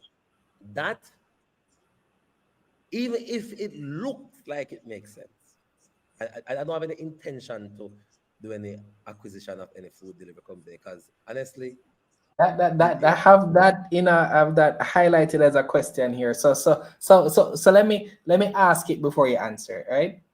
mhm. Would you acquire another food delivery company? Because there well, I figure there are a few players in the space right now. So how would you, is that something you've thought about based on the size of clients that you have?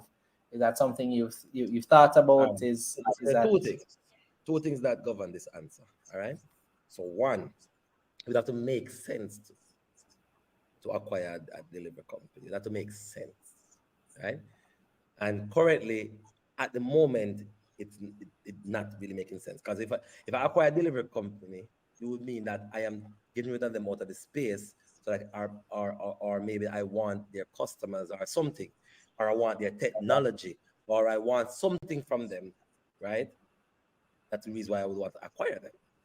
At the moment, there's none. And the second part of that is that I wouldn't make that decision if, again, back to my spiritual part, God would have to tell me that. You know, in Jamaica, God would have to tell me. So you have to show me, say, Rory, this is the move I need to make, right? And then I say, all right, God, me hear you. I'm going to make the move, right? Just because Hugo is out of the market, I can tell you that Hugo approached us for us to acquire them, right? Which brought it up to the shareholder, the team. I said, guys, so Hugo approach us because Hugo came with the intention to kill 7Krave. You must put that out there, right? That because I know that for a fact because of what I would have information I've been privy to. And the good thing is that I'm gonna tell us I got in our corner because the whole entire time when Hugo was here, 7Krave revenue was continue going up, right? And we continue getting more. So I know I got in our corner. But then when what happened was that Hugo realized that we couldn't really displace 7Krave, right? And we give thanks to all the customers, all the loyal customers. We wouldn't really make 7Krave where it is, right? Because it wouldn't really be nothing without you guys. Because you guys not easily jump ship. And you guys continue to use 7Krave, right? For those who went jump ship, we want to come back home, right? But the thing is, at the end of the day, you look at it, Hugo will say, hey, um, they approach us for us to acquire them. That's when I knew that something was kind of off. I never knew that they were leaving, um, but I knew that there were some things, broadly said, not doing well with the financials. I know about that, right?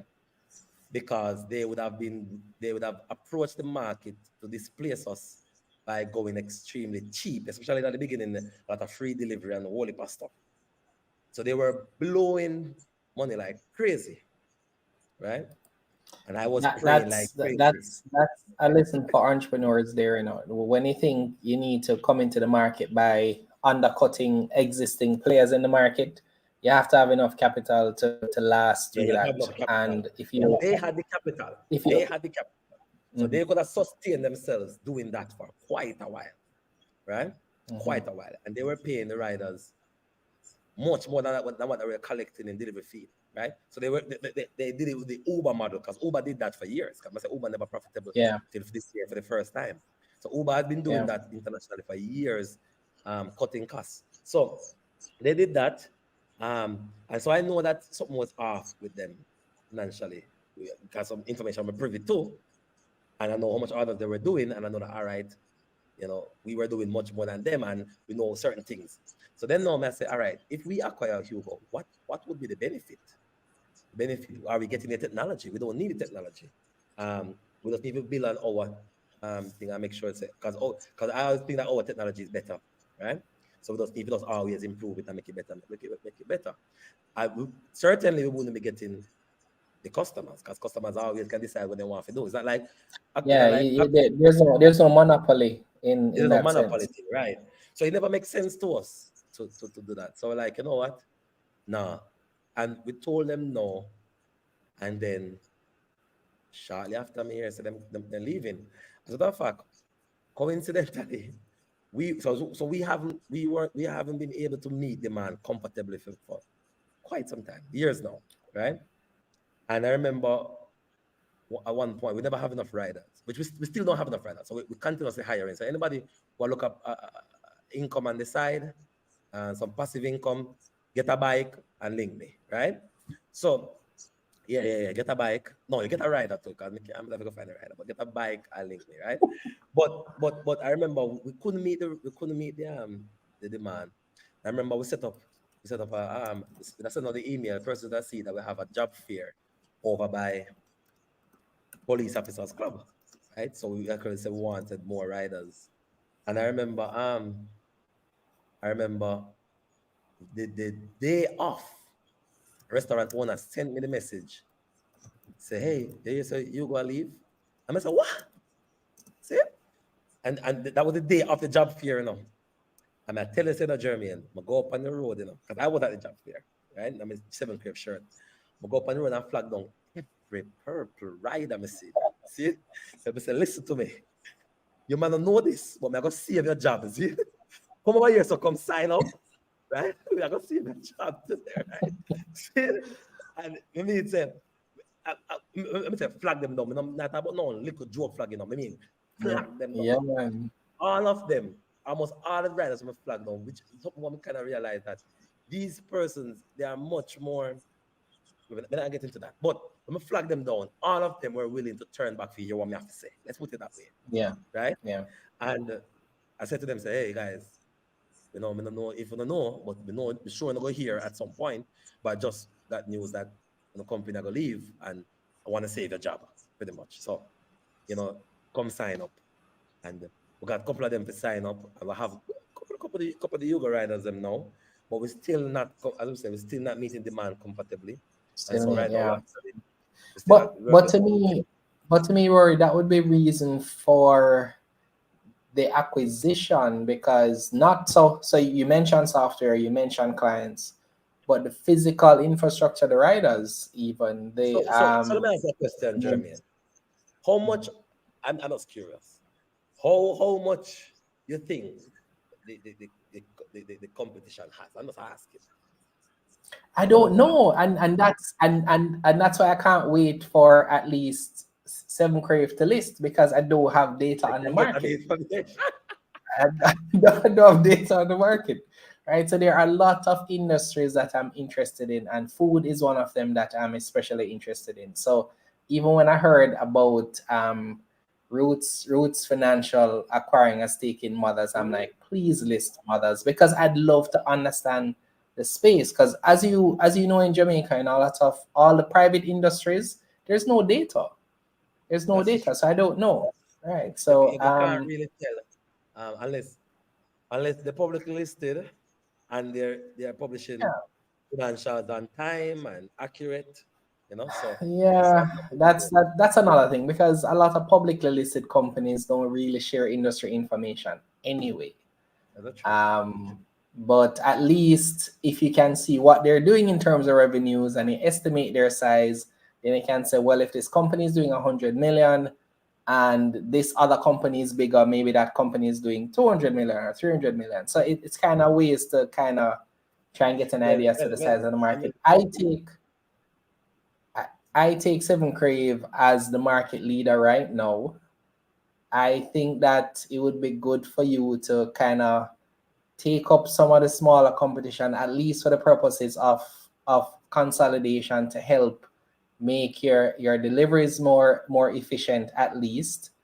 I think that you can kind of, because people in general I think care a lot about the service of food, the service and delivery of food. People care about more than probably anything else. Like the process in the supermarket with 7Krave Mart solves, and the process of food delivery and that service. I think if you just put everything into making that process the best it can be, the most efficient it can be, like mhm.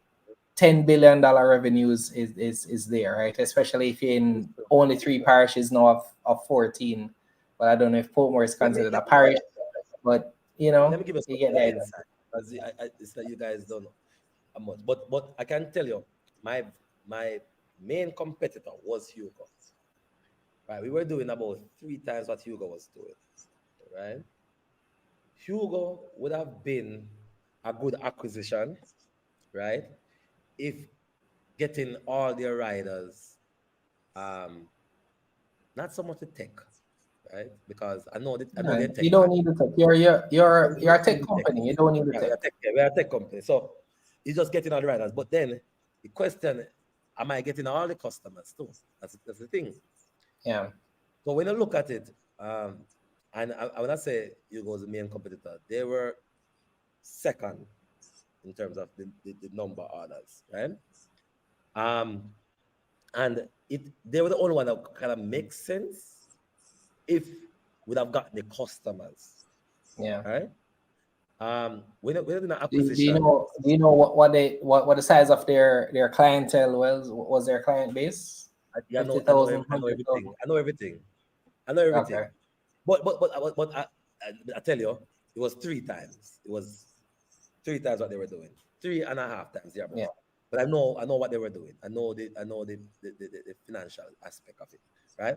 And I know how much orders they were doing. But they were in the space and as an international company, and they meant business. I remember they were gonna come. I say, hey, listen, they say, I want to make a link. Um, quick play that we kind of like farm an allegiance and turn them in a Claro. That was the intention, Jeremy. I was like, yo, could I Claro them, right? But send them back where them come Oh, from, right? Because them are coming out with space. And I say, yo, we want to keep this thing local, I don't have a problem with the local competition, that's fine. But them yeah. are coming out with space. And I can tell you this, you see, mark my word, you see, if 7Krave never have God and proper coverage, and I tell you, they're not this place, probably 7Krave, right? In terms of how Yeah. they go hard in marketing. Let me tell you, say people loyal to 7Krave and stick with 7Krave. Revenues continue to grow. And nobody but God, You see, all the other competition, them, me don't know it. Well, maybe them, me don't know what I go on, but I tell you, they get proper displacement, right? Them come hard with the capital, them are pumping the marketing, right? I mean, I say, yo, I can't want to them in a Claro. Because I saw Claro when do, I say, Claro Yeah. when come, because did you say they're going to for them space, and them come and say, yo, I come back in your space. And then Claro basically, when start get everybody kind of look over them, remember? Because Claro come Yeah, cheap, man, I remember. and Claro to Claro. So when people start to say, boom, no, digital and keep our white, I say, yo, what going on so? You got to go back, right?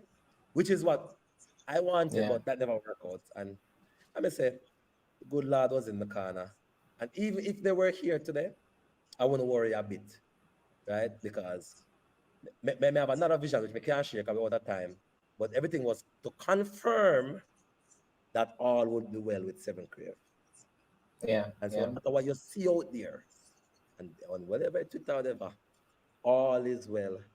7Krave got that covered business. The name, the yeah. seven in front of the 7Krave, it doesn't mean 7 days a week. The seven meant is a holy number, perfect number. That's what the reason why the seven is there. Holiness. So the thing built on Christ. So now you Amen. know. Amen. All right. So I have four questions that I'll ask you. I earmarked one question from Jason. Shout out to Jason. Haven't seen Jason in one of our interviews in a while. To show you, Rory, that like I'm seeing persons in the chat I haven't seen in a while because of our interview. So that should tell you. So Jason is asking if you're set up for Jamaicans in the diaspora to order on the app and deliver, say, to their family. Since a large percentage of the Jamaican population is over 55, that would be great. And then he goes on to say other apps so far doesn't seem to be able to receive the payment from those outside Jamaica to do business. So is 7Krave able to facilitate orders from the diaspora? Right. So a lot of our customers is from the diaspora, right? I think at the moment only outside card that we don't accept is American Express, but we do accept Visa and Mastercard and um, yeah, technically, right? And the so if you, as a matter of fact, I think next 2 weeks we're actually launching something with Ding.com. I'm just telling you guys, the exclusive again. Launching something with Ding.com. It's a company that facilitates a lot of top up and gift stuff. So if you actually spend $5,000 for a 7Krave gift card on Ding.com, you get $2,500 free, Yes, right? nice. Exclusive here. So the person in the diaspora, you can check that out when it launch. So the 5,000 now equal to 7,500, right? Yeah. All right. So let me get my final questions into you. So what does the future look like? So you mentioned some things that are coming. Hopefully you'll share whatever you're allowed to share. But what does the future look like? The immediate future, meaning the next couple of months, because it sounds like you're rolling out some new things. You mentioned the priority orders already, All of and our you stuff are roll mentioned out with the new app. Yeah, we have a new app coming out, as I said, next week or 2 weeks. 'Cause we have a testing phase now, but whole of new features for 7 Cribs. So you're gonna get a whole lot better. But in terms of the short term.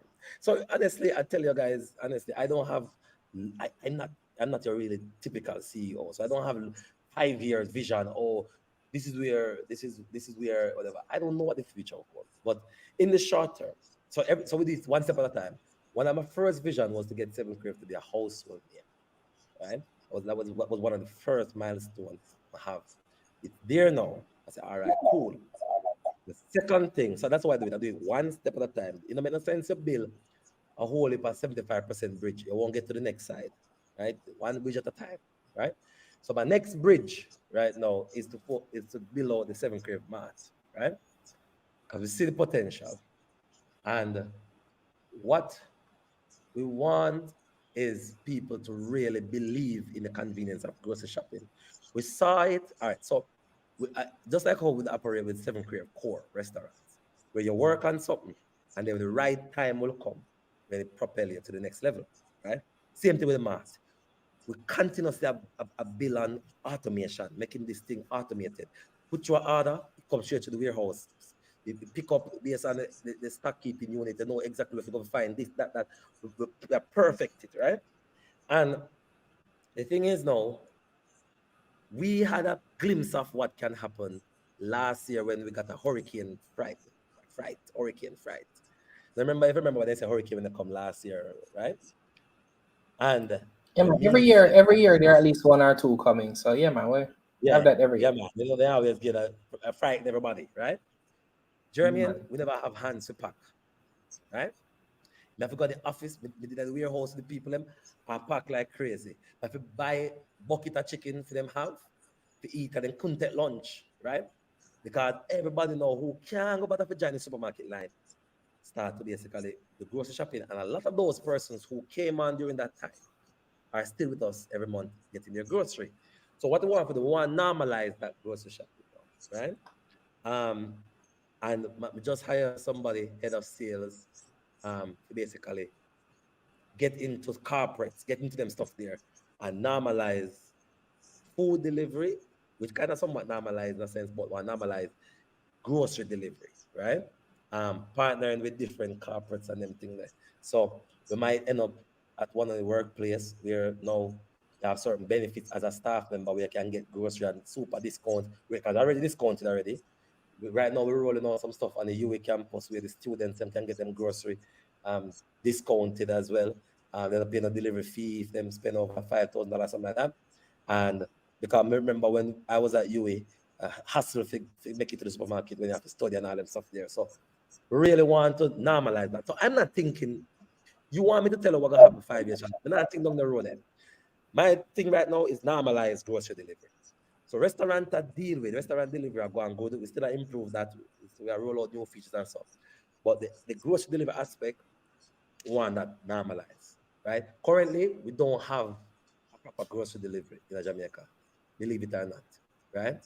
I want it be to the point where it want to give a class service when it come on to getting your grocery. So right now, I make sure to put things in place in technology so that they try not to mispack, so they don't mispack.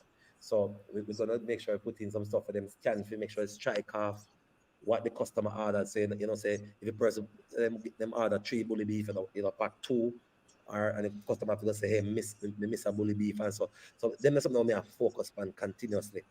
How we can drop in AI in it as well to help people make decision and and how to order.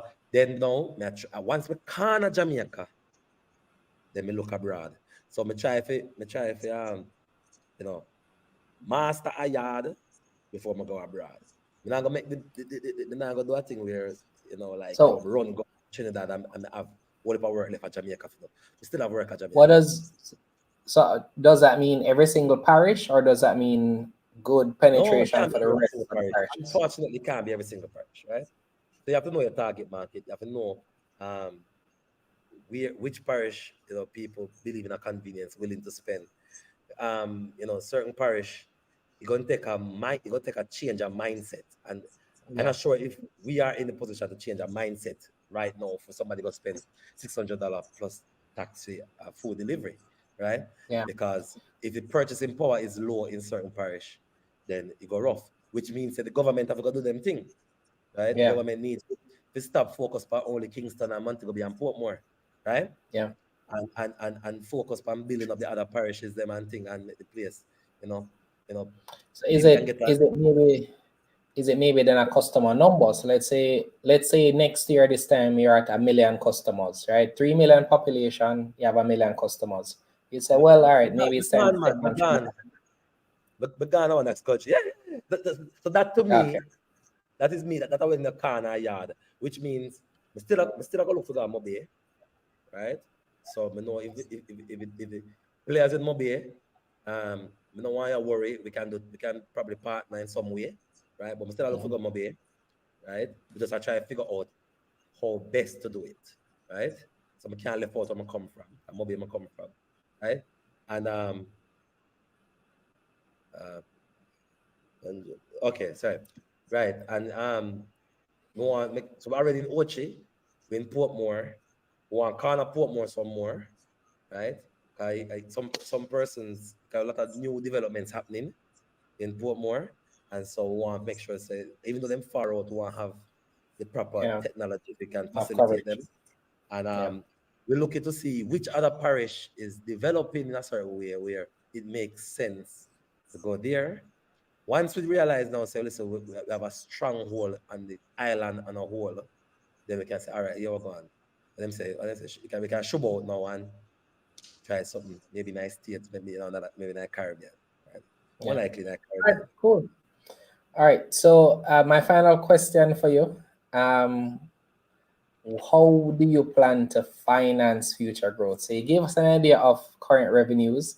You didn't mention profitability or margins, but I have a figure in mind that I expect. So let's say that you plan to go to Trinidad or US or somewhere like that. You may need capital to go to those places, right?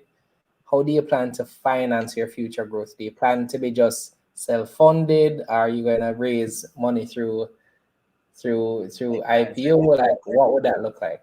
It depends, right? It depends how much money I need, right? So I'm not gonna go to and list on the stock market just for list sake. A lot of entrepreneurs do that. It's a way to, get rich, right? So they list on the stock market, then bid, right? But I'm not gonna do that. If 7Krave go on the stock market, really and truly, it's because we really need the capital, right? So to expand to another territory regionally, I don't need to go on the capital. I don't need to raise capital to do that, right? Because if you have the right partnership, right, and just pull for your capital, spend some money on marketing, and you're good, right? So you don't need to raise $400 million to go to Trinidad. Nah. That is the story them sell all the time about do an IPO or we're looking to expand, right? When technically I say, oh, you need so much money to expand in what Rory, arena? Rory, Rory, just easy. No, man, this is a general statement, right? This is general. Okay, So continue, I'm sir. telling you Continue. that if we ever do an IPO, it will be very specific to something. And maybe we're going to do like drone delivery, and we need some capital for that. Maybe we're going to do electric bikes and get a group of electric bikes or something. Maybe we're going to do, we need a lot of capital to do something. But to put foot in another Caribbean island, to fund that, you necessarily don't need to do an IPO for that, right? Unless there's something grand we want to do over there, something different. Maybe we want to put a warehouse over there for the 7Krave mart because the warehouse to stock a warehouse is not cheap, right? So I guess I would probably explore first private equity, and if that doesn't work, then we'll do a public, right?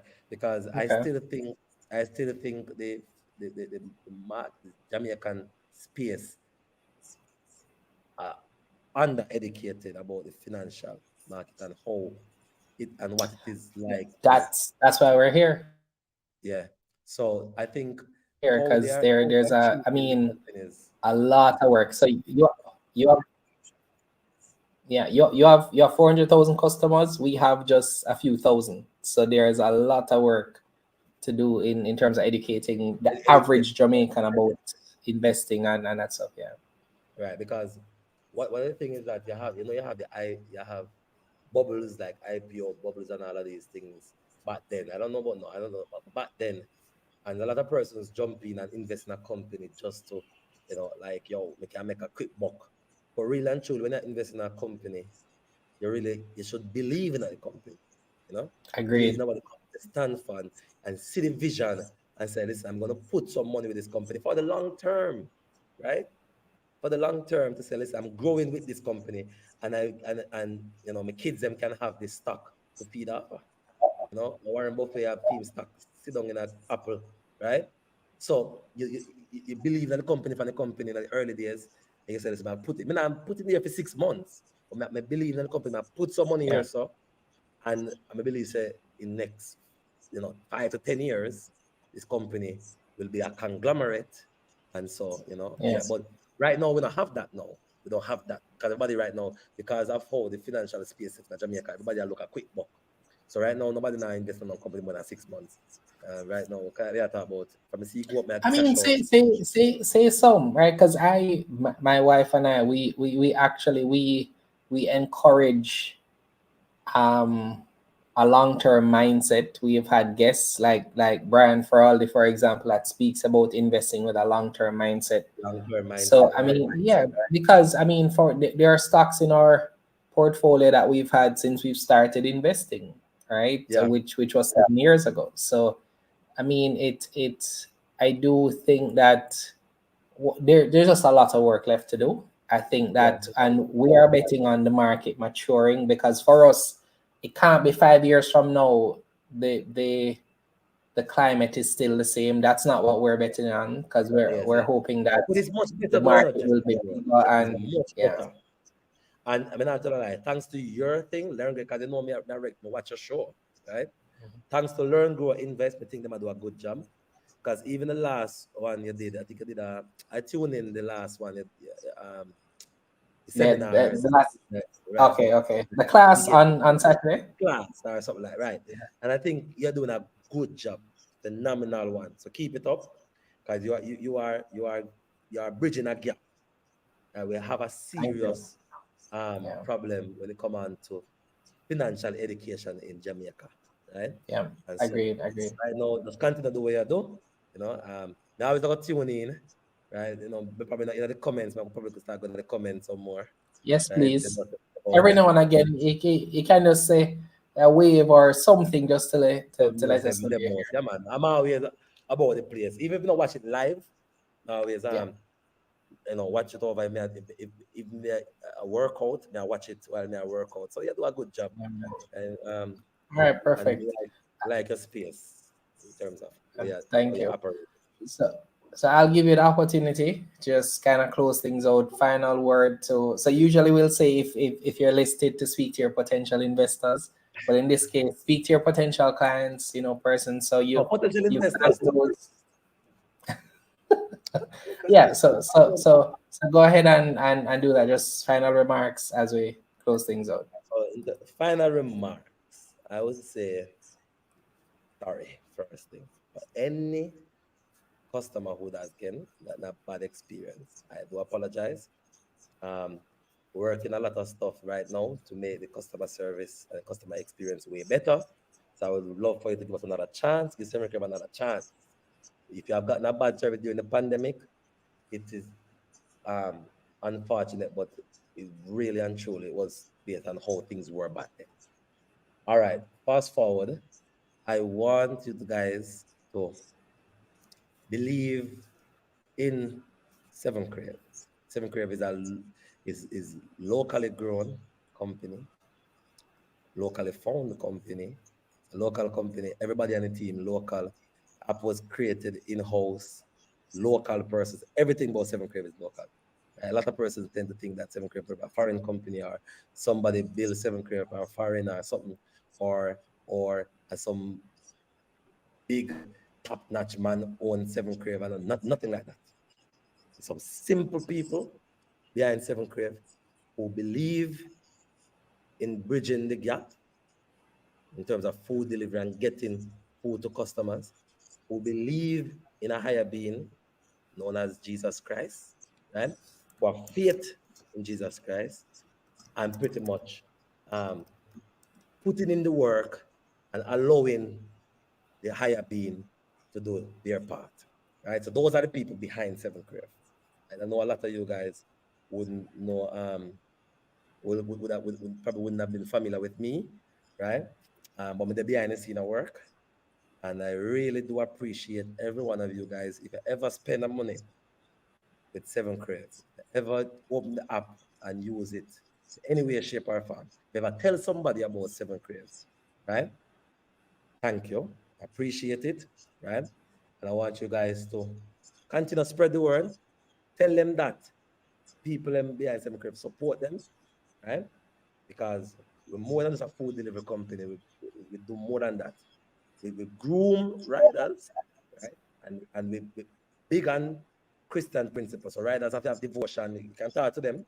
You know, play with turn out delivery for your hour and have devotion with the riders. Them.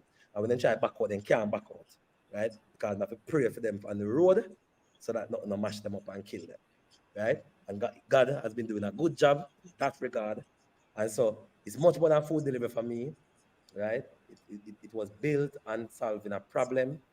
It got much bigger than what I thought, and where what I ever thought it would have been, to be honest with you. And so we put it solely uh, attributed to the Savior and you know my brain and my team, but a lot of it has to do with God. So now you know, I know you know what the 7 and 7 Krave about whole is a holy thing. All right. So thank you again, guys. And I appreciate Jeremy and what he's doing and the fact that I'm here. Just to share some words, with you guys. People say, Rory, a fire shot. But not really a fire shot. Just have a discussion. So this is something that you wouldn't have gotten anywhere else. And I don't really do PR like that on marketing. I don't do PR like that. So you won't find me in the news and those things. And you're not going to find that, right? So this is somewhere you can come right here and learn, grow, invest, where you can learn, can grow, and then in the future, you can invest in our vision for 7Krave. All right? Thank you so much, guys. Great way to end things. Thank you so much, Rory. I'll just say that we have a lot to talk about privately. Definitely. Samantha is ready for private equity. So Samantha is saying, give her a call when you're ready to raise capital. So yeah, I mean, thank you so much. I feel like I know so much more about your story, just the passion for which you've brought out, just everything that the whole journey, right? Clearly it's something that you've thought about, processed, prayed about, and are very grateful to where you've come. So that definitely came through. I learned to appreciate where I am, even in my own journey as an entrepreneur, and to just kind of be patient, right? Because I'm one of those persons who, my wife will tell you, to me, success hasn't been coming as soon as I'm expecting it. And just the fact that, you're saying that the Lord is for you, and because of that, doors will open. And doors have been opening for us. I was speaking to someone, last night, shout out to Brian, who said, we're working on something. And I reached out to Brian for help, and he's like, Jermaine, your platform isn't a small thing. And I said, well, to me, the numbers aren't that great. And he said, for a local content creator to have the audience that you have, to have persons consistently tuning in, it's a big deal. A big deal, man. And it made me kind of appreciate just where we are, and the fact that we're able to run a business as well, because a lot of content creators try to start businesses around it and aren't always successful there as well. We've been able to have some success there. So I just appreciate my journey a lot better just from hearing yours. So thank you so much. We definitely pray the Lord's blessing on 7Krave, its employees, everybody who is associated with the company in any way, shape, or form. And so thank you so much. All right. And bless up all the persons who I know a couple of persons in the comments. Bless up yourself, and thank you so much for tuning in. Right. This is Learn, Grow, Invest. Learn, Grow, Invest is the real deal. Thank you so much, Rory. All right, take care. All right, guys, thank you so much. This was a great episode, one that I hope that everybody took the time to watch it in its entirety. If you came in near the end, definitely check out the rest of the interview. Great story by Rory. I'm going to ask you before I go to please like the video, subscribe to this channel if you're brand new. A lot of persons might have come over from the 7Krave page on Instagram. We do this type of interviews every week. And, thank you so much for being here. Check out the other videos on our channel. We did a free class, as we discussed, on Saturday on investing for beginners, learning about the stock market. There's an APO out now by 138SL. Check out that prospectus review. The One Grade Studio Basis of Allotment came out yesterday. Check that out as well. Just a lot of content we'll be putting out consistently for you to keep up with the market. Be sure to check those out. Thank you so much for watching. I'll see you in the very next video. Learning is the key to successful investing. And who doesn't want to invest in some way? Here at L.E.A.R.N Grow Invest, we focus on financial education, all with the aim of sharing our knowledge on personal finance, investing, and building wealth. We do this on the foundation of our faith in God. If a more holistic approach is what you need, check out our Grow Faith-based financial coaching program. Find out more about us at learngrowinvestclub.com and follow us on all social media platforms at L.E.A.R.N Grow Invest.